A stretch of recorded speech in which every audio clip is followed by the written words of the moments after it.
These Dudes on Games, episode number 7.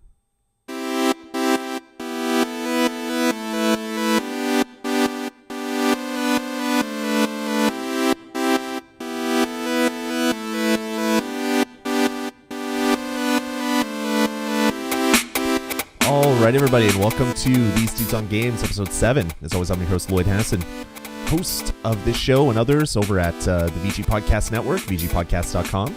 And joining me, Jeff Ward. Jeff, how's it going? It's going really good. A little tired today, but I'm ready to go. I caught a little bit of a yawn as I switched the camera too early. Yes, not yawning because the show is boring, because as you know, if you've listened once, the show is always just high-octane excitement. Yeah. And I was also looking at the top of the show notes. It's show number 007 today, so that'll get you pumped up as well, too. It is. It's we have a license to kill just for this episode, so... Absolutely. Unfortunately, we're doing the podcast, so we can't actually be out there killing anybody. But there's time afterwards. I mean, I guess so. Only an hour show. If I leave the recording on, technically it's the same show. That's true. So that's true. Okay, we'll try that. We'll see how that goes. All right. Well, this is These Dudes on Games, as I said, episode number 7. Having a little bit of an announcement before we get into the show too deep. We've launched new forums over at vgpodcast.com. We had forums before. I was running like PHP BB or something, some really popular forum, and it just kept getting hacked and kept getting spammed, and it was getting impossible to actually sit there and moderate all the comments before we could actually get in there and actually have some conversations. So I took those down a while ago, and while doing that, I put up some other like stopgap kind of thing, and it just really didn't work. I didn't like it. No one else seemed to use it, so it kind of just died off. So this past weekend, in a bid to try to get a little bit more interaction with the listeners across the network, I launched new forums. So if you head on over to vgpodcast.com/forums, there's a nice little forums package. It's actually the same package that places like Penny Arcade use. It's called Vanilla. It's really nice, really easy to modify. So it's probably going to change the looks as we go through it. So I urge you guys to check out vgpodcast.com/forums. Get in there, chat with us, the hosts, chat with other listeners. The really nice thing is every time that we post an episode to the network, it's actually going to create a new topic automatically, and any comments that you do on the blog actually become comments in the forum. So cool. It's going to tie everything together. I'm going to try to have these forums live at all my different websites that I run. So when you go to newcoda.com for gaming news, that's we're trying to ramp that up a little bit.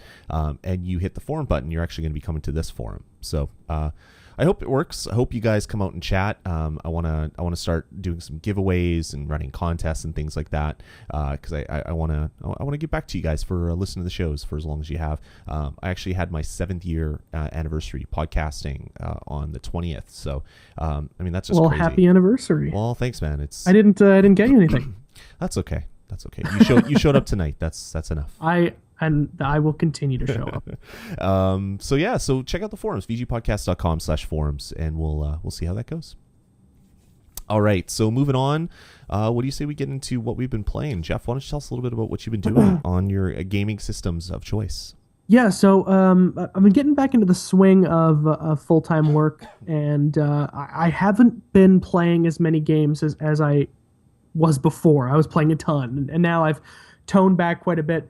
And I also didn't have much to play that I hadn't played already. So along with, the Call of Duty that I play, 2 or 3 times a week, and MLB The Show, which I'm still playing religiously, I got invited to the Ghost Recon Future Soldier beta for the Xbox 360 because I have a pre-order on the game. Mm-hmm. There's a really quick funny story about the codes. I went to GameStop to get mine on, I think it was Saturday or Sunday, I can't remember.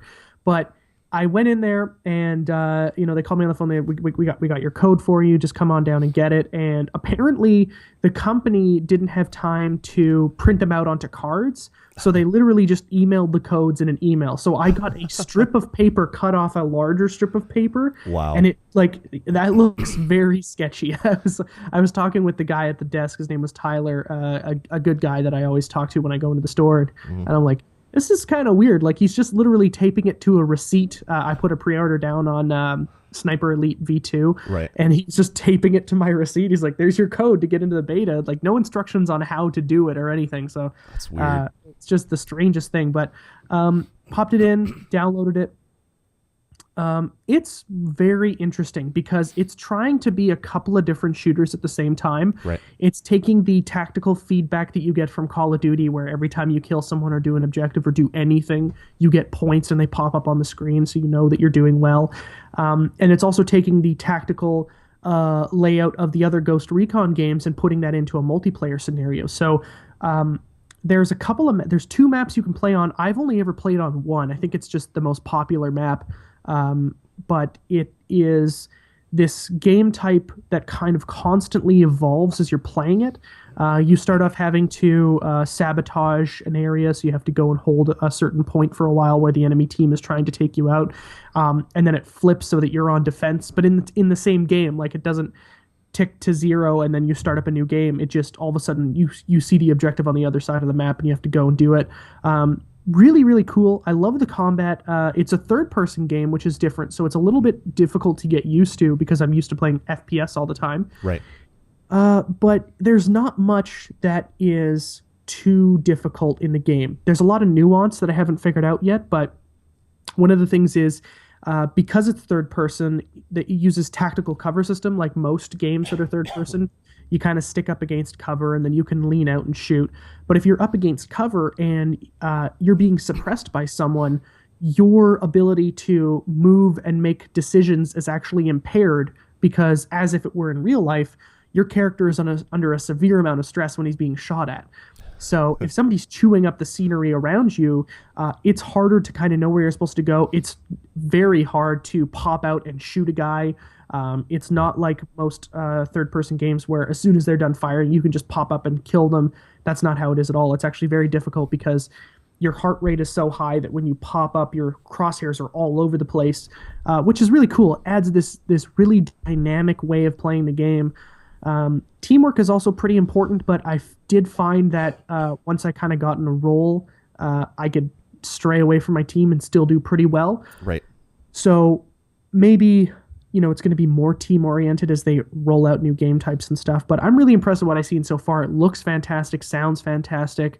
A lot of cool chatter in the headset if you have one, which is really awesome. And the unfortunate thing is that it does seem like it's the same crowd that plays Call of Duty. So it's a lot of like smack talk and just like ignorant, hateful crap that you hear all the time. Right. And that's always a bummer. So because I'm the only one on my friends list who has the beta, I wasn't playing with anybody I knew, so I just turned my chat right off. I didn't even bother talking back because it's pointless at that point. So, Right.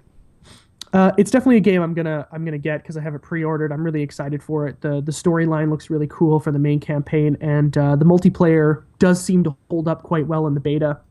We'll see how much they change it, and I'll let you guys know when the full game comes out. That's cool. I think I actually have that beta. I think it's a PlayStation Plus thing where they gave nice. everybody in PlayStation Plus, but I haven't played it. I should maybe go check that out after this show. You know what? It's definitely worth your time. The thing is, the only thing that you have to do is download it. That's it. Mm-hmm. So, I mean, if it's free and all you got to do is download the thing, if you're a shooter fan or any kind of action game fan, it's totally on you to go and do so. So I really enjoy it. But yeah, I'm curious to see how much they change because I don't feel like this is anywhere close to a finished product yet. Right. But I mean, it is beta, so that's good. Exactly. Oh, cool. What else? Yeah. What else you been doing?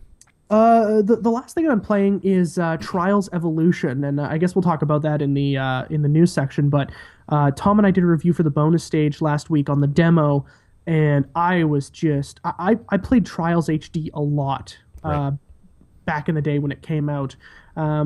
It is one of those games that is super, super fun until you get to a certain level, and then you just hate yourself because it's so hard. You played over and over and over and over, and you see like a little crack in the sidewalk, and you flip over. It's like, how did that kill me? What the heck? Yeah, I had rage problems with that game. Insanely difficult in the later levels, especially on the harder difficulties. But it is a ton of fun, and it's one of those games like Super Meat Boy, where if you die, you just start right back at the checkpoint or at the beginning. No loading screens, super fast, so it's easy to play the same level like 15 times within 3 minutes. It's a ton of fun, and Trials Evolution is such a great departure from it. I mean, there's all these different locations for tracks. There's all these different environmental hazards. And the game's nuance is the same. It's just you push forward on your control stick to balance your rider forward and back to for him to go back. It's a ton of fun. This game is totally worth the $15 or 1,200 points you're going to spend on it.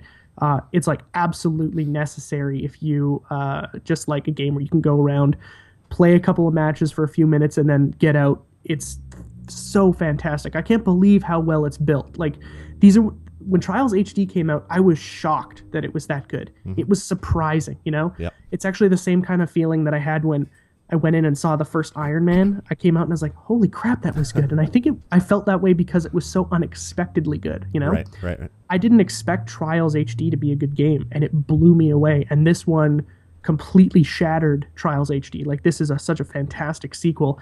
It is a must buy. So I've been playing the hell out of that and just loving every second of it. And that's pretty much all I've been playing this week, other than baseball. But you guys don't want to hear about that again for the 7th week in a row. Well, cool. I've been playing a little bit as well. I actually picked up a set of Triton AX 5.1 Pro surround sound headphones. Nice. They're the ones you can hook into your PS3 and your 360.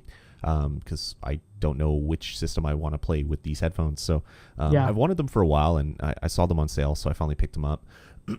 And I was like, okay, I have these headphones on, and I'm listening to all the sounds from the menu in my PS3, and it's like, that's not very good. So I went and I grabbed Skyrim, and I dropped Skyrim into it, and just to listen to the 5.1, listen to all the characters, dragons in like behind me, way like blowing up a city like way behind me, people in front of me, going through catacombs. I just wanted to get full effect of 5.1.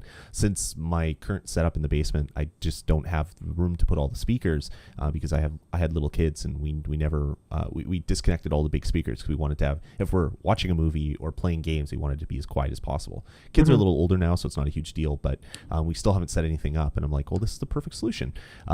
So I gotta say, I love the headphones, but even more so, I found that I just got sucked right into Skyrim again. I played like 160 hours of that game, and then and then put it down because I was like, okay, I've been playing this too much, and I'm not even halfway through the main quest. I've just been doing all the side quests and things. But after putting the headphones on and getting to Skyrim and going through a bit of the game, I looked at the time, and I had been sitting there for like 5 hours. So Skyrim is still like heroin being like injected directly into my vein. So I got to watch that. It's quite easy for me to spend a whole night without realizing it playing that game. Yeah, it's easily one of the best games ever made, and the sound, just the environment. You just kind of stand there and listen to birds chirping and insects and water and wind. It's unbelievable. And those Tritons, I have a set of Turtle Beach X41s, which are like essentially the same thing, except mine are dedicated to my Xbox 360. Right. But it is 5.1 in-ear surround sound, which is tough to do. But these higher end headsets, this thing cost me like $200, but it comes with its own mixer and everything. And but yeah, these high end headsets really replicate that surround sound experience. Like, especially in Call of Duty, if a guy's behind me, I can hear his footsteps and know not exactly, but using my best guess, I'm pretty close to knowing where he is on the map and how close he is to me. Right. And that's, in Call of Duty, it's called sound whoring. That's what it is. You use headsets and you just kind of listen in, and it's like having a fourth perk in the game. So these headsets are insanely valuable if you can get the good quality ones. Granted, any kind of device that puts the sound closer or on your ears is going to be worth your money. Yeah, it's great. Like I've wanted them for a while. Decided to finally splurge a little bit and pick them up, and I really like them. As you can tell by my voice, I'm also playing the game of having 2 young children that are petri dishes for everything that's happening at school.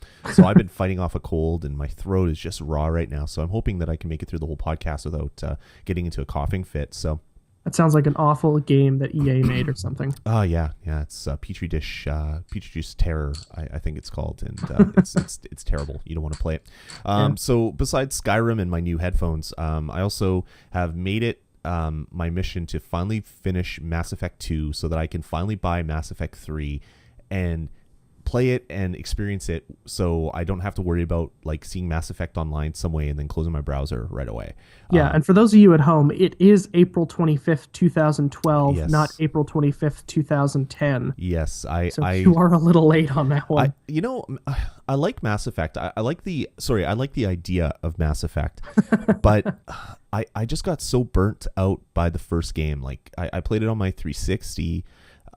The loading was crazy. It was so slow. You'd get in an elevator. You'd be there for 5 minutes, and it was just you'd go down to the surface to mine things, and it would take like it was such a plodding experience that I didn't finish it. I was like, you know what, this is crap. I'm not gonna finish this one.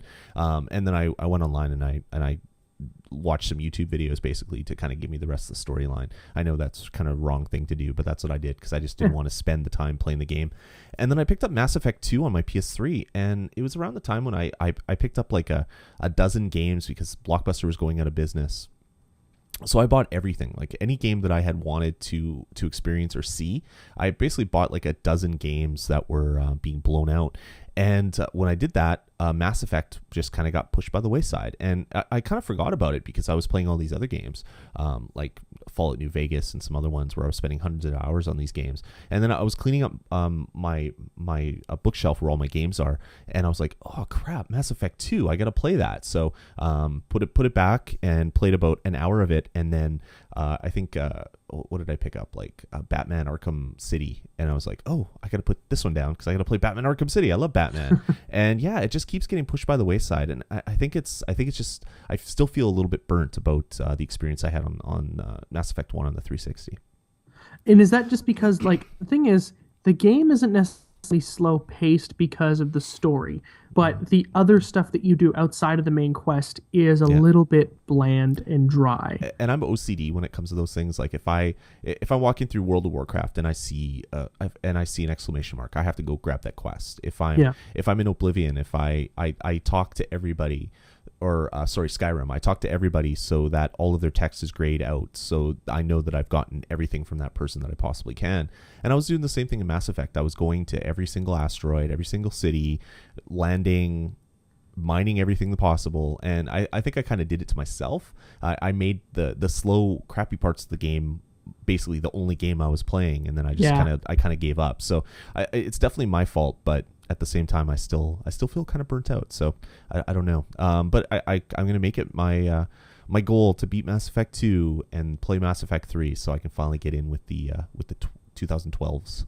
Yeah, with the cool kids. I think you'll definitely enjoy Mass Effect 2 a lot more. It's definitely considerably more action packed and more focused on action, although the story is still quite strong. The thing for me, I play the games completely opposite to you. You play them like my girlfriend, where she will not finish the main quest line until she has finished every little side quest. That's how I play. I finished the main quest line first, and I might get roped into doing an extra quest if I don't realize that it's not main quest line. And then once I finish it, I'll go back and do all the other stuff. I want to experience on my first playthrough the biggest parts of the story first, and that's always main quest line. Even in Skyrim, where there's a lot of big stuff that happens outside the main quest line, I still feel like that main quest line is the most important bit. And also, because of the way they set up worlds in open world RPGs like this, it's like this race against time on this like important dire straits kind of mission. And it's like, if you don't do this right now, everyone's going to die. And you're like, okay, absolutely, I'm totally in. Let me go mine 12 planets first for things that like don't matter. That's ridiculous to me. So for me to keep the story going in my head at the pace it needs to go, it's all I focus on. And then I power through, and then I go back and do all the other stuff that's fun. But again, that's just how I play it. And there's a bunch of different ways to play these games. That's why they're so addictive. I'm definitely a save the best for last kind of guy. Like when I have a bagel that has nice sugary topping on top. I eat the crappy bottom part that's all burnt, and then I go and I eat the top part because it's like, oh yeah, this is my reward for experiencing the garbage before getting to the good stuff. So I think that's how I play games. I do all the other stuff, and it's like, all right, finally I've done all that I can to put this off as long as possible. Let's get into the main storyline. I think this is a first for gaming podcasts where we compare games to bagels. Compare games to bagels, yes, and yes. like the main quest line is the top part of the bagel with all the good stuff, Yeah. and the other stuff is that underside of the bagel that nobody likes. The the muffin tops, if you will. Yeah, exactly. The non-main quest line stuff are the stumps. Yeah, exactly. Hey, it works for me. It makes sense to me. All right, well, let's move on. Let's get into the news. You said you played it. You're one of the people that picked up Trials Evolution probably close to release day. And it's been announced through sleuthing, not from any official numbers from Microsoft, that Trials Evolution has the highest grossing single day sales in Xbox Live arcade history. And that was basically figured out by Gamma Sutra. They looked at the leaderboards. They saw that there was over 100,000 people that were playing it on the first day.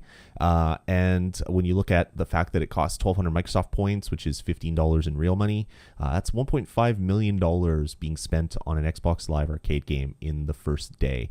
It was probably more because not everybody goes online right away. Some people buy a game and then sign out of Xbox Live or whatever. Or yeah, that's weird if they do. Yeah, or they don't have a gold account, so maybe they don't have their console plugged in. So those numbers are always smaller than the actual full set of people that actually have the game. So yeah, $1.5 million in 24 hours. I could do that. I should make a game and call it Riles Vevolution, and maybe make some money too. Fantastic wordplay, by the way. I'm a poet. You are a poet. I think the number might be a little bit embellished, though, and you can't quote me on this 100% because I'm not sure. But when I played the demo first, before I purchased the game, I did have access to the leaderboards, and my name was on there. So it might be people who have just downloaded the demo as well that were on there at the same time. Could be. But I'm not sure if it just shows you on the leaderboard to see where you rank up. But if you've bought the game, it doesn't show anyone who has the demo. I have no idea on that. But I do know that I at least had access to see myself and my standings on the global leaderboard. Right. Weird. It's still a huge amount of people, though, and it's shocking that a Xbox Live game can make that much in a day. I mean, that is crazy stuff. That's Angry Birds space numbers. Exactly. That's crazy. So yeah, Trials Evolution. It's a good game. You should go play it if you like breaking controllers and throwing things at the wall. Yes, it is. Next up, so this has actually been in the works for quite a while, but Stalker 2 has been officially canceled now by the developers, which is, for me, I loved the original Stalker Shatters of Chernobyl, played it on the PC.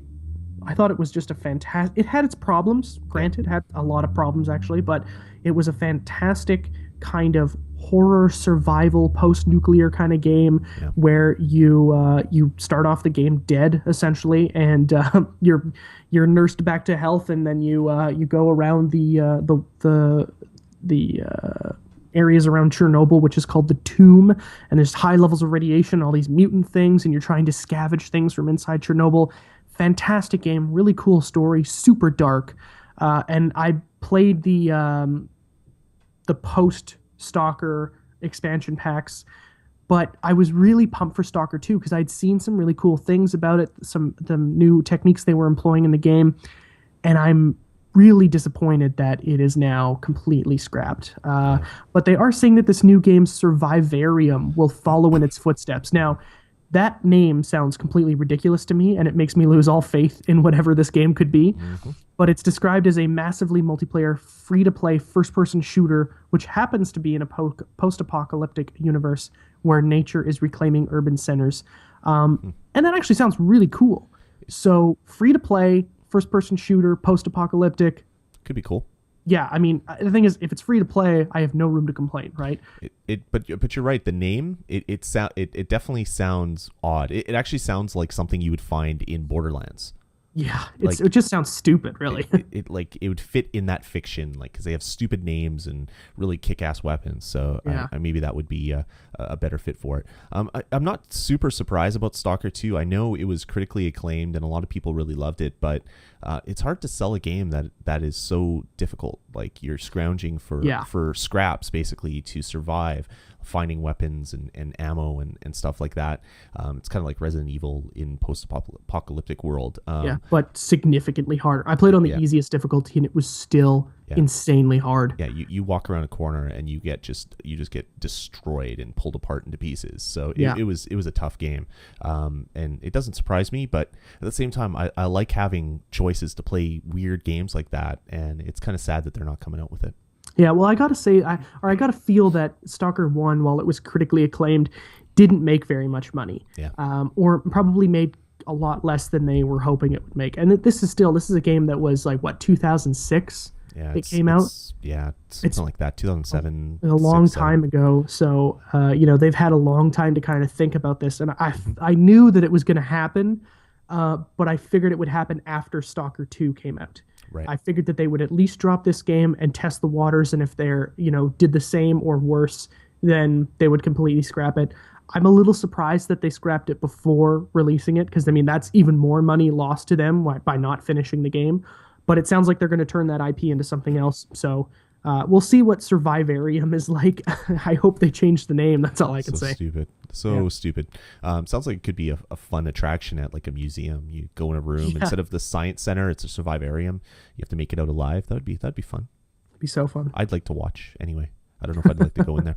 All right. Well, I wanted to maybe chat with you a little bit, Jeff, about Kickstarter. And how crazy it's been over the last little while. I've basically funded 5 different projects over the last few weeks, and And right at the last second too, right? some of them. Well, the Pebble Watch was me like, yeah, let's go check out some updates, and it's like, what? I'm not a backer? How am I not a backer? And I go look, and it's like, yeah, I got partway through the process, and I guess I got pulled away by my kids or something, and I never actually, which sucks because now there's like 35,000 people ahead of me to get their watches, so I was really kind of disappointed. But I funded Leisure Suit Larry. What is it? Leisure Suit Larry Comes Again, I think is what they're calling it. Clever title. Yeah, it's like it just kind of makes sense in the world of Leisure Suit Larry. I was a big fan of the original ones, and basically what they're doing, Replay Games, is basically recreating Leisure Suit Larry Land of the Lounge Lizards, and basically they had a goal of $500,000, and they just met it today with about a week left. So for $15, you can actually get the game. It'll be on PC or Mac, on Steam, or as a direct download, DRM free. And there's some really cool things like some Lefties Bar T-shirts and things that you can get for backing it. That's cool. I pretty much just wanted to back it because I'd like to see kind of a resurgence of point-and-click adventure games. I really dig them. So Yeah. I like Leisure Suit Larry. I like some of the other games that came out around the same time. So I'd like to see some of those redone as well. So hopefully what the company did is they basically bought the rights to remake this game. So hopefully if this does well, they'll remake other games in the series. And they're also talking that besides PC and Mac, they want to have tablet versions of all these games as well. So That would be interesting. I mean, the thing is, it's completely tablet like friendly. yeah. There's no way that you couldn't screw it up, which is great. It's not like a crazy action game or anything. Like you Yeah. don't have to worry about that. But yeah, so that was a game I backed. I also backed the Shadowrun game that's coming out because I'm a huge fan of the original Shadowrun on like the Sega Genesis and even to a lesser degree the Super Nintendo version. And I used to play pen and paper RPGs a little bit back when I was a little bit younger, and we played some Shadowrun every once in a while. And to have all the original like creative talent behind Shadowrun back together, they asked for $400,000, and they're just about to break $1.5 million, and there's 3 days to go.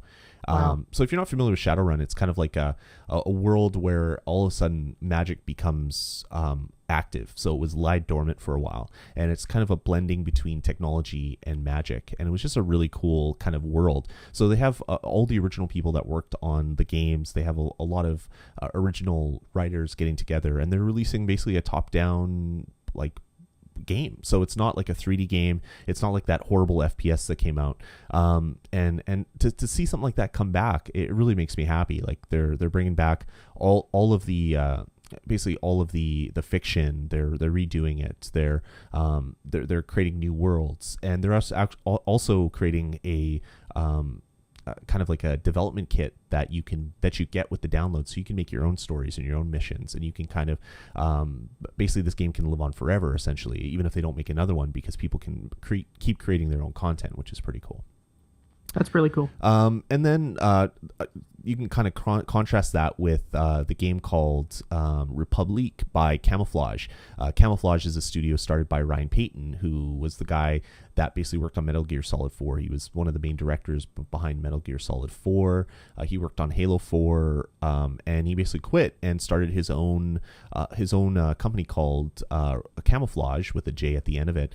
And he wants to make a iOS game. And he wants $500,000 to make it, and there's about 2 weeks left to go, and they haven't even raised $100,000. So you can kind of see where things are like very different. Where some people get funded really easily, some people make stupid amounts of money, other people ask for maybe a little bit too much for what they're trying to do. So anyway, that's just a couple of the projects that I've been funding, but I just wanted to kind of maybe chat a little bit with you, Jeff, about what you think of Kickstarter as a way to bring back old franchises, start new franchises. Do you think it's going to be around for a while, or do you think this is kind of just the cool thing to do, so people are doing it right now? You know, it's a tough call, because I'm kind of split on how I feel about it. On one side, I just like to see the fact that that everyone seems to get a fair shake. You know, you set your price on how much you think you're going to be able to make a game for, and you hope that with all of your incentives, people are going to find value in the product, and they're going to pledge you money. They're essentially your investors. They're investing in your idea. And that's really cool, because before this, and before like places like Indiegogo, before this whole like indie thing kind of kicked off, there was no way to do this other way than the way it is now, unless you walk into a bunch of companies and cold call people and say, can I have your money to make this? Yep. And at that point, all these people who would have stake in you have controlling shares in your idea and your intellectual property. Right. So if they think that, because essentially as soon as you give money to anyone to do anything creatively, you're kind of a producer. And if they think that they're not going to make their money back with the way they're going with it, they can come in and tell you to do it another way, and that might not be the way that you want to do it. So there's all this, artistic integrity being thrown around all the time that is really tough to kind of get a bearing on. With what Kickstarter does and Indiegogo does is it gives you all that money if you make a good case enough for it, and it'll let you take full control. And these people aren't looking to get their money back. They're just looking for you to finish the job. So that is a really interesting part. The flip side to that is that even though everybody does have a fair shake, it seems like nobody really has a fair shake unless you've already been established. You know, I don't think that I could go on there and post I want to do a movie where it's like this. Maybe I get $1,000 if I'm lucky, like really lucky. My top end, I would think, would be $1,000. That's not enough to make a movie. I've made movies for less than that. I made my movie for $100, but that was my own money. It seems to be kind of lopsided. You hear all these people who are getting $500,000, $2 million, $750,000, but they're also people that have worked in the industry for years and just decide to do something on their own. Now, that also makes sense because their track record proves that it's something they can do. It's a lot harder to just, this guy's got an idea for a game. What's he done before? Never heard of him. He's done nothing. Why am I going to give you my money? That makes sense. I get that. But it doesn't seem like, if you really look at it, it doesn't seem like everybody's getting a fair shake. Now, this guy is an exception to the rule where he has been, working with a game company, decided he wanted to go on his own, and proposed he's going to make this game for $500,000. Even if he got that, he'd probably take home $190,000 to do his game. After taxes and after Kickstarter and after Amazon take their cut, you don't get very much money. And then after that, you have to pay taxes on whatever you take home because that's income. or I guess, sorry, anything you don't use is income because it's technically your money. So you Right. have to make sure that you spend every cent of that 190,000 or 200,000 that you have on employees, offices, your bills, new Hmm. hardware, all that kind of stuff has to be covered. It's not like Tim Schafer made 2 million bucks on this game. He might take a salary from the sales. He might not. I'm not Hmm. sure. Hmm. If he does make anything, it probably won't be that much. So a lot of people think that Kickstarter is getting people rich. It's not. It's not getting anyone anything. I mean, it could be getting people rich, but it's not getting the money they get from Kickstarter isn't what gets them rich. It's Yeah. them making the product, getting the advertising, getting it posted on Engadget, getting it posted all over the world on different blogs, and then when the product that you're making finally gets to market, that's when you make your money. Yeah. I'm thinking like it's great advertising, but it's like independent music. You don't say I'm gonna make a CD and just put it out there, and then millions of dollars shows up your door. People don't just like throw money at you. You have to make a name for yourself and build it up. What Kickstarter allows you to do is basically get there yourself. It's similar to way back when PC games first started, and you're doing shareware, like putting out a good product, getting people interested, getting people to be fans, and then the next time you put out a game, they're buying the game before they even think about it because you've made a good game. Mhm. I could see Kickstarter being used that way. For example, there's a company called Adonit who makes really great products for iDevices. So they make the really great stylus that has like a little clear disc, so it looks like you're using a pen, but when you touch the screen, you can see kind of where the ink is going to come out with whatever drawing app you're using. They also made a great case for the iPad that you basically put your iPad in, and it has a keyboard. So it's like this little folio case with a keyboard. And they basically started by creating something on Kickstarter. Now they're a huge business. They had a huge table at whatever the last trade show. I can't even remember what trade show it was. But PAX they East. no, it was more of a a Oh, technology one. okay. Like it could have been like yeah, whatever, it doesn't really matter. They were there, and they were showing off not just the devices that they used Kickstarter for, but they have a whole range of other devices. And like they have different pens, they have small pens, they have pens that are pressure sensitive now that have Bluetooth inside of them, they have different iPad cases. They get a whole range of products. And I actually went into one of my local shops, and they had a whole range of Adonit products, and they started on Kickstarter. They probably would have never been stocked anywhere unless Mhm. they use Kickstarter as a way to kind of say, hey, we're out here, look at us, we have great industrial design. So anyway, coming back to the original question, I think for games, I think that's what's going to happen. You're going to have a couple failures, like maybe Republic, unless a miracle happens the next 2 weeks and they get Yeah, 2 weeks. like they've been up there for 2.5 weeks already, and they've only raised less than 100,000. To get 400,000 in 2 weeks would be kind of tough. But then for every Republic, there's Tim Schafer. There's the Double Fine adventure. There's Leisure Suit Larry. There's Shadowrun, and hopefully this is gonna get a lot more independent developers to put out their first product and ask for $10,000 or ask for $5,000 and use it as a way to advertise their product. Get some seed funding to keep them like eating ramen noodles while they develop this Yeah. thing. Um, Yeah, this is like a lot of these guys can develop on their own time. It's just that they don't want to do whatever job they're doing anymore, and they want to make this a full-time job. Yeah. Completely admire that, to want to be able to just sit at my computer at all hours of the day and night and do this game so I can make it in a half or a third of the time that it would take me to do it if I had to work a 9 to 5 job. That's right. That's another thing that Kickstarter allows you to do is, get that money to fund yourself to finish it. Because a lot of these guys, if they're making a smaller game, not Leisure Suit Larry, I mean, that's going to be a team of people. But, if I want to make something like, oh my God, I can't pull an example from my brain right now. Fez, that guy made it by himself. That is something that, I could just sit down and code and code and code until I'm done. Kickstarter allows you to do that. But I feel like there's just, there's so many people out there who won't get a fair shake at it. And it's not because they can't do it. It's because that they've never done it before. And that's just how it always works in the industry, though. Yep. That's just the way it is.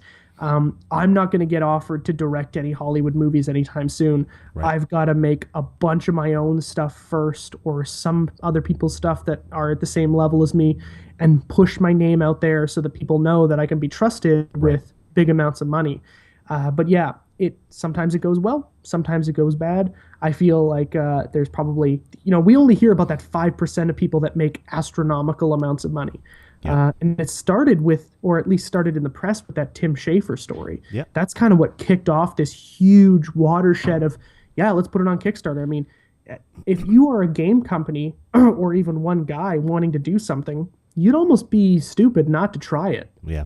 because there's no real risk to it, right? Exactly. I mean, there's a lot of independent games that were funded by Kickstarter, but they were raising thousands or tens of thousands of dollars. And then you have Tim Schafer come out and say, "Yeah, we want 300,000. Let's see what happens." And Yeah. next thing you know, they get 3.5 million. I think the best part about this is you're taking publishers out of the mix. Publishers are basically big groups of people that are usually traded through stock. So their only their only reason to be is to make as much money as humanly possible, and they don't do that by being good. They do that by basically taking advantage of their customers as much as they possibly can. So that's why you have $10 online codes in used games. That's why games are $65 when you buy them new, when they should be maybe a little bit cheaper to get more people be able to buy them and afford them, and maybe not rely on used games so much. Taking decision making away from those people can only be a good thing, because things like point and click adventures, things like Shadowrun, if a publisher had to say, yeah, go for it, go ahead, do create Shadowrun, do it, we want to do that, we want you to make it, that would never happen in this day. Like, you have to have like a AAA idea, a AAA team, and then they'll fund you, and they'll take most of the money from when they do that. So yeah, getting publishers out of the mix is going to be a great thing. Like, look at the iOS App Store. There's like 95% of it is just garbage, but it's people that are just working on their trade, figuring it out, putting out stuff that they think people will enjoy. But there's all those like really like nugget awesome games that really would never have existed if there was no other platform like iOS, because there's no way that you can make a game like I don't know, Sword and Sorcery and get that on your PlayStation or your Xbox. It just would never happen. It would be on the PC, it would be in the indie game circle, and it wouldn't really have mass market appeal. Next thing you know, you put it on the iOS platform and you sell 1 million copies because it really is a good game. I like Kickstarter for that, and I really hope that it just doesn't fall off the map, and that people still use it, and that there isn't like the shyster people that come in and put out some really great videos and make it look great and then run away with the money. I mean, there's got to be some sort of legal things that help, like, essentially keep people from doing that. But the thing is, like, your name is out there. If you actually stole the money and didn't do anything with it, exactly, you probably will be held liable. You'd have to be a pretty shady guy to even try it. But crazier things have happened. Yeah. So anyway. I just think my last kind of thing is, I do feel like it's going to be around for a while. To kind of answer your last question, I do feel it's going to be around for a while. I would say at least the next 5 years. But honestly, I'm not quite sure how it's going to plan out post that, because I know that there are other things that are going to come up in the next 5 years that are going to take that thing out at the knees, or at least try to, and it could happen. But right now, if you were doing indie anything, there is 2 great places to go where you can have a pretty fair crack at getting successful. So, I mean, just the fact that they're there is like a blessing. So. Mm-hmm. Yeah, cool. So anyway, that's kind of what I wanted to chat. I just wanted to chat a little bit with you about it, just because I'm a huge fan of kind of like homegrown people kind of doing it for themselves, not relying on the man to feed them and take all their money away after doing it. So I really hope Kickstarter works, and I'm going to be funding a lot of projects. I want to take a chunk of money and fund games that are maybe not the Tim Schafers and the Leisure Suit Larrys and the Republiques, but some more of the independent ones, which might be fun to play, but just to give these guys a chance at a future, because the more games they release, the better they're going to get, and it's just going to pay dividends down the road. Yeah, it kind of almost feels like the the new age giving money to the homeless type of thing. Like, I could give you money directly, but maybe I'll go and fund your Kickstarter instead. If the homeless had Kickstarters, oh my God, poverty is over. Shack starter, help me buy a shack so I can live in it and then make something of myself. I'm gonna have to register that. I Yeah. don't know. I don't know how PC that would be though. I might get a lot of hate mail. Well, you might get a lot of money too. Not Oh, only that's true. does these dudes on games give you the best gaming content in a podcast form, but we also are here to solve big social Yeah, issues. we will And I solve the think world just problems one crazy idea at a time. Yeah, and Kickstarter for homeless is now the new thing. We should actually, man, if somebody could listen to this and make a Kickstarter for homeless, I'm gonna be so pissed off. So up next, last week we talked about Call of Duty Black Ops 2, the poster that was released, and a ton of new information has come out about this.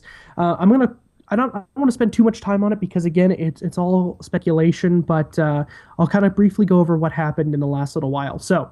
The first thing, if you are familiar with the YouTube user FPS Russia, he is a guy who has this Russian accent. He fires guns on YouTube and he just shows you how they work. It's really awesome. It's just like cool guy oriented stuff. He has like an arsenal and he just fires guns and shows you what their real life counterparts do as opposed to the video game ones. Mm-hmm. This week, he released a video just 2 days ago about this prototype quadcopter with a machine gun on it. It is so awesome. I want one. Yeah. So the way this went down is because he demos weapons in his videos. He demoed this for us, and it's this helicopter quadcopter thing. You've probably seen him before, and it's got this machine gun underneath it, and he fires at not at a car, at some people playing, not real people, but dummies playing some like cards at a table. Yeah. It's this like insane machine gun that kicks back the whole copter. It looks awesome. And it's also strapped with like explosives, or it's got an explosive charge inside of it. He flew it into a car and then it blew up, which was really cool. That's the best part about it. It's the self-destruct button that he built into it. I just love it.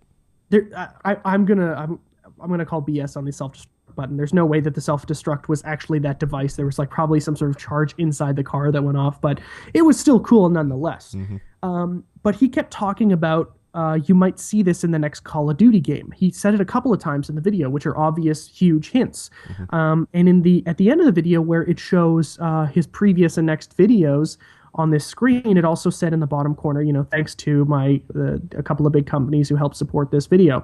So a lot of people are thinking that this is going to be one of the big kill streaks in the next Call of Duty game, which takes us into the Black Ops 2 stuff. So if you know anything about FPS Russia, he is a big self-promoter. He's one of these guys who makes a living on YouTube. Mm-hmm. So he always wears a t-shirt that you can buy in his store. So he has FPS Russia t-shirts, all these kind of like, one of his catchphrases is, you have to be a professional Russian to do this. So I think some of his t-shirts say professional Russian on them. And he sells them in his store. This is the only time I have ever seen him wear a shirt that you can't buy in the store. And it says Tacitus on it. So up until just yesterday, Tacitus.com didn't exist. But today, there is a website called Tacitus Project. And I went there. Yesterday there was. And I went there yesterday, and there was this, it's like this weird kind of MC Escher style infinite loop thing. And it says, a visionary project begins again in 2012. And it says here, I'm reading right off the website, once there was a company named Tacitus, it lives no more, but rising from its ashes is something new, a league of heroic and occasionally eccentric minds from a host of different fields, from different countries, in different industries, institutions, companies, and universities, experts in biological research, genomics, astrophysics, global markets, risk analytics, immersive data visualization, and skateboarding. It goes on to say, in 2012-13, we're building a global collaborative project focused on prototyping groundbreaking tools for deriving insight from the most complex databases on Earth. And now I see that it's gone, but at the bottom of this page, it did say something about Call of Duty Black Ops 2. Somebody could have hacked the site, though, and put that there, but it did say that earlier.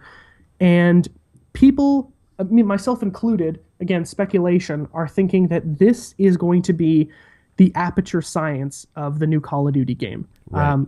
If you're familiar with the Portal series, Aperture Science is the kind of like semi-evil, semi-good corporation that builds all these things that are kind of weird.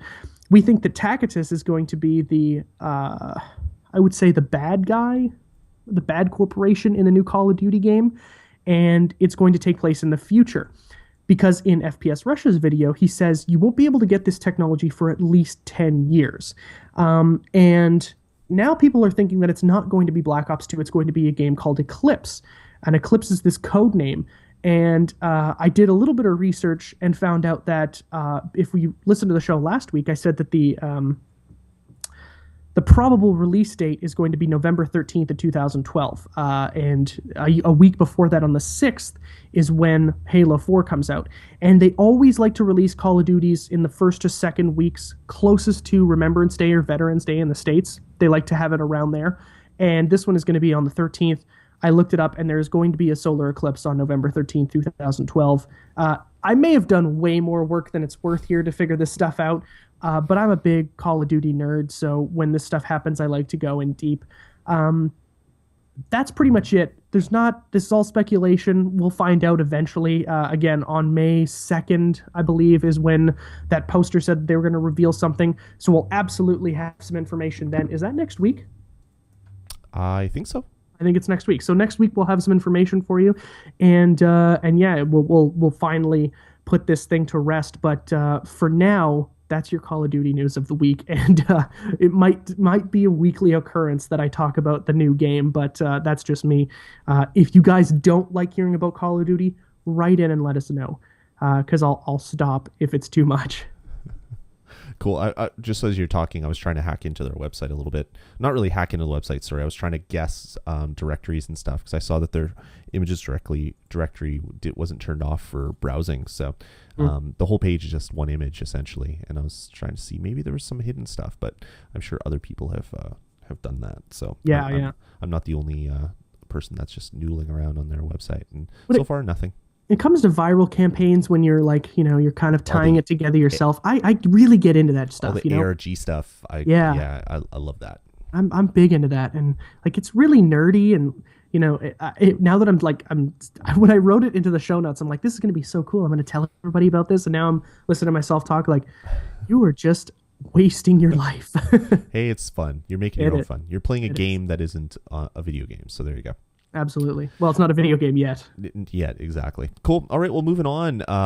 Just as we kind of do every month in the multiple months that we've been doing the show, we like to talk about PlayStation Plus and kind of the free games that you're going to get for being a subscriber. Mainly because I love PlayStation Plus. I love getting free games, rather. I don't love PlayStation Plus other than the free games. But it looks like May is going to be a huge month as far as games are concerned. So in May, you're going to get 3 PS3 games. You're going to get Awesome Knots, you're going to get Trine 2, and you're going to awesome game, by the way. Trine 2 is amazing. Trine 2 is great, and Rock of Ages, which is a fun game as well.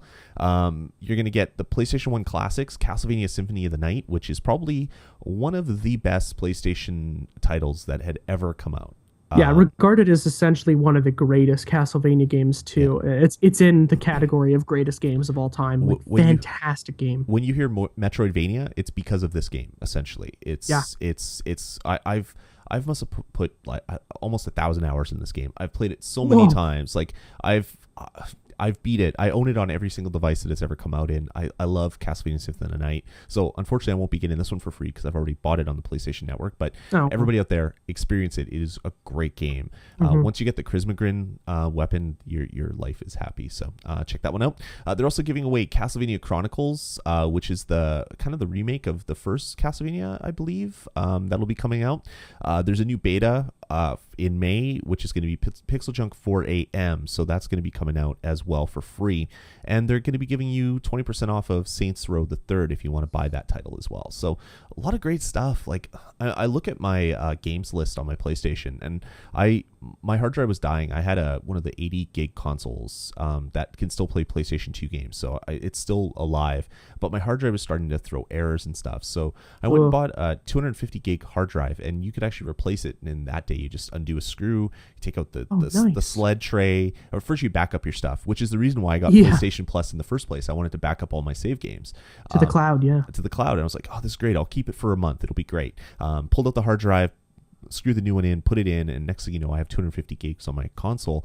And then the next month they started giving away all this free stuff, and I'm like, oh, well, maybe I'll re-up for a year if I'm going to keep getting free games. And every month that's happened. I've gotten so many great games that I don't have to buy. I paid $50 once, and I'm getting all these great experiences for free. So, Is it $50 a year? yeah, it's something like that. It's like 49.99 a year or something like that. So it's just like marginally less than Xbox Live. Yeah, it's like right around the same price of Xbox Live, and you can buy it for a month at a time or 3-month blocks. I bought a month, I believe, or maybe I bought a 3-month block to begin with, and then they had a deal where if you bought a full year, you got I can't even remember what game it was. It was the Jurassic Park collection by Traveler's Tales. So it's the four games in the Jurassic Park kind of point and click adventure kind of thing. So I was like, no, I'll re-up to get that. I was thinking of buying all those games anyway. It's going to be the same price. And then they just keep throwing more and more free stuff. So I'm going to keep, just like your Call of Duty stuff, I'll keep reporting on all the free games you'd get as a PlayStation owner. I know not everybody listening to this podcast owns a PlayStation 3, but for those that do, hopefully this will sway you to get a Plus account and then get all these games for free as well. Yeah, the thing is, I think I might be interested to do it if they had any PS Vita support, but they don't. And it doesn't seem like they're going to for a while. And it seems like, we might get a little off topic here, so I won't go too much into it, but it seems like this, along with a couple of other things, is shadowing what seems to be we're not going to support the Vita the way we thought we were, which is very disappointing. But online multiplayer is free on the PS3, but it's very difficult to use. Not very difficult, but it's counterintuitive to how it should be. You have to pay for Xbox Live Gold, but the service is fantastic, nearly flawless. I'm not sure if paying for a service to get cheaper games and free games is something I'm interested in. Yeah. Because technically you are paying for them in some way. And you don't get to use them once your account with PlayStation Plus is taken off. Yep. So you only get access to the games as long as you're paying. So you don't really get them for free unless you download a lot of their games. But I feel like even if you did, you'd be paying more than they're worth. Does that make sense? Yeah, I see where you're coming from, but for me, I'm seeing it as kind of like a GameFly, a rental, a Netflix. I'm paying a monthly fee and I get access to all this stuff. If I choose to let my thing lapse, well, then the games they don't work anymore. The cool thing is if you don't activate them and delete them, if you wait a couple months and then join Plus again, those games become active again and you can play them again. So for me, it's just a way to get games for free essentially, because I'm paying $50 for backup of my save games because I have an older console, and if I lost like my Oblivion save game, I keep saying Oblivion, Skyrim save game, I'd be like beside myself. So of course you could put a memory stick in or a USB key and copy that stuff manually, but I'm an IT guy, and I know that if you aren't doing backups automatically, you're not doing backups and you're going to get burnt. So I'm using it as just a way to safeguard all of my save games that I really want to keep. The games are free, just bonuses on top of that, which I think is pretty cool. Yeah, now that you kind of put it in the terms of making it more like a Netflix instead of I'm buying a game, it doesn't necessarily change anything, but it does make a lot more sense to me, at least. And explaining it that way does justify the purchase significantly more than the way I'm explaining it. And the good thing is they also have game sales. So you can get a lot of games that just come out and you get them for half off or 75% off or 25% off. And if you buy them with that discount, you actually get to keep that game forever. It doesn't disappear when your contract lapses. Okay, well, that's good. So it's like buying actually, if it's on it, I would hope so, seeing I actually paid for the game, but still. Exactly. It's like buying a discount card, like buying a prestige card at whatever your favorite shop is, and you get 10% off for the rest of the year, and you pay money, so you have to spend a certain amount of money to have it actually equal in your favor. But with the free games and all the other stuff, I don't know, I kind of dig it. I really I like getting games for free every month because it's just like serendipity. Like you find a game that you love that you never would have heard before because you wouldn't have bought it in the first place. And it's I don't know, I think it's a good thing. But that's me. Cool. All right, well, let's get into quick hits for this week. If my voice holds up, sorry guys, I'm fading fast here. You can do it. So users of the Nintendo 3DS, this little bad boy right here, which I have in my hand because I updated it yesterday, we'll have probably noticed by now there's going to be the notification light, the little blue light that blinks and says, "Hey, notification, come check me."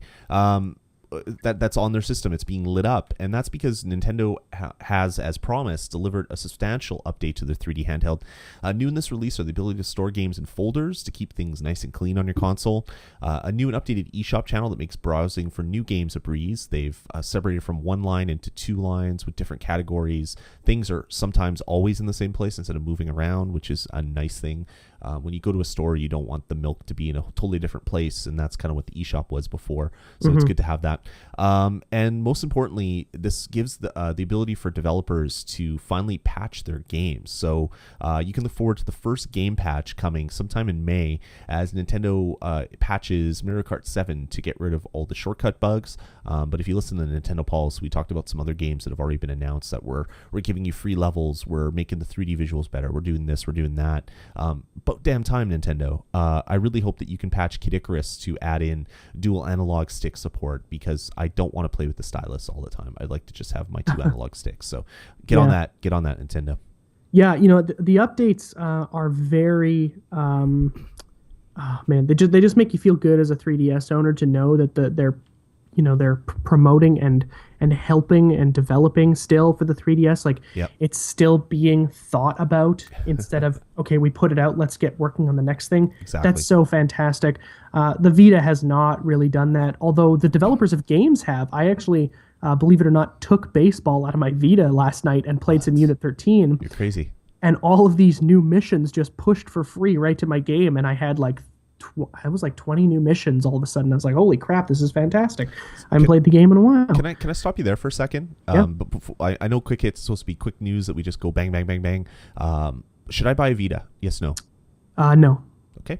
No, you shouldn't. That answers it right there. It's tough because I have one, but it's unless you want to sell your 3DS to get one, nope. Then no, because it's just too expensive. And even though there are some good games out there, I can count all of those games on one hand. And that sucks because it's the third month that it's been out. That's a long time. Yeah. They released a new puzzle game called Montezuma's something. It's like an Aztec game, but it's like just a lineup 3 jewels thing, and that's all it is. Like, that's literally all it is. And they want $30 for that, I'm sure. No, it's free. Oh, okay. Which is really cool. So I downloaded it just to try it, and the stupid thing about it is it's not one of those games where you just go until you can't anymore, or there's different game modes. It's, here's our daily challenge: try and beat it in a minute, and that's it. You play the game for 60 seconds and then you're done, and you have to start over. It's the most ridiculous thing I've ever seen in my life. It's so stupid, but yeah, there's my Vita rant for the day. Thing is, I love the thing, but I also have games that I'm super addicted to. I don't think I'm in love with I'm in love with the device because it's great hardware. I'm not in love with the way that they are handling the post-launch of it. It's very disappointing. Yeah.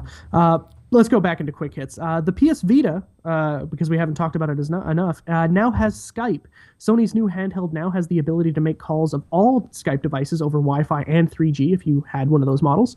Does this make the Vita worth the $250 price tag? No, but it's nice to see it anyway. Yes. Looks like the longtime G4 gaming host Adam Sessler has left G4. His last episode of X-Play that he co-hosts with Morgan Webb airs tonight. Tonight as of this recording, which is Wednesday, April 25th. Not tonight as in tomorrow when you probably are listening to this, or next week if you're behind on your podcasts. Adam's been with the network through its various incarnations since way back in 1998 when it was called GameSpot TV. His segment that he did on what was then Tech TV. No, it was even before Tech TV. It was like ZDNet TV or something. Yeah, crazy. There's been no announcement as to why he's leaving yet. Just a lone tweet from his account thanking people for their support, and maybe he can go have a nap now. So I don't know. We don't know if he was fired, if he left on his own, if he has another job, if he's just like burnt out and wants to get away. But we wish Adam Sessler the best of whatever he's doing next. G4 won't be the same. In fact, there's really no reason for me to ever watch anything on G4 anymore now that XPlay has lost him as a host. Yeah, he's a big draw for me to that station. I just think he's one of the smartest game thinkers when it comes to journalists in the whole gaming community.